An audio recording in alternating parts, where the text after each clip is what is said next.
Well, I remember I interviewed Mark Henry. And I remember during our interview, I mentioned the whole wrestling being fake thing. And he said he wants to punch me in the stomach for saying that. When you were watching it back then, did you wonder if it was real or fake, I guess is how you would say it? I would beat you up if you was here in person.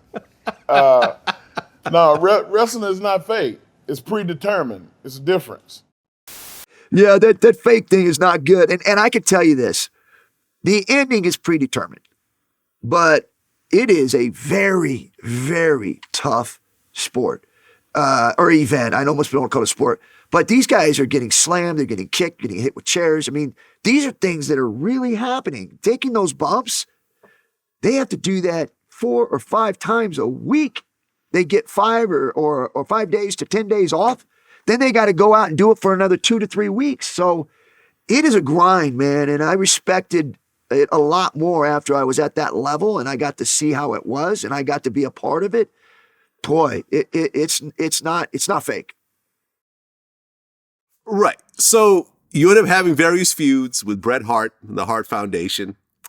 You had your own pay-per-view, the Your House 16 Canadian Stampede. These are some pretty epic matches that you were having during that time. Yeah, in my opinion, I think it was probably the greatest time in wrestling, the Attitude Era.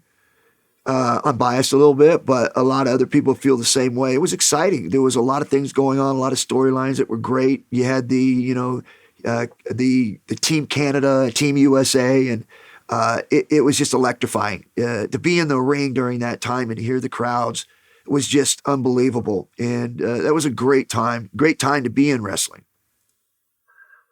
What was the Montreal Screwjob?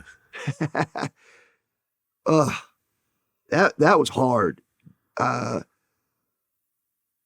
It was one of those times where here you're working for something and you're bought into it, to what it is you need to do, how you need to do it, and you trust it. You trust the process.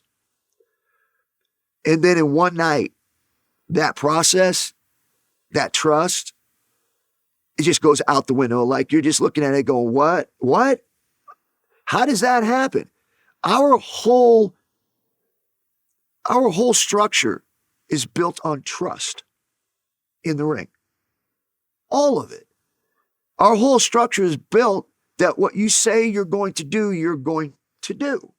Because if you don't, just like we've seen in the past, people end up walking out of there with broken necks, serious injuries, because that person that said they were going to do something was not there.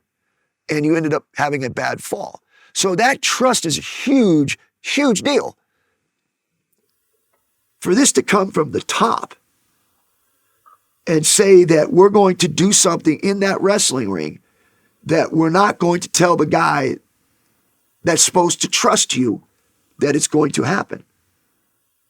That broke all of the trust, at least for me at that time. I felt like if they could do that to a star like that, who am I? Like, somebody going to hit me with a hammer that's not plastic?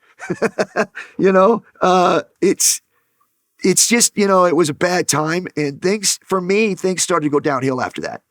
Because it's in the back of your mind, like, that can happen to me.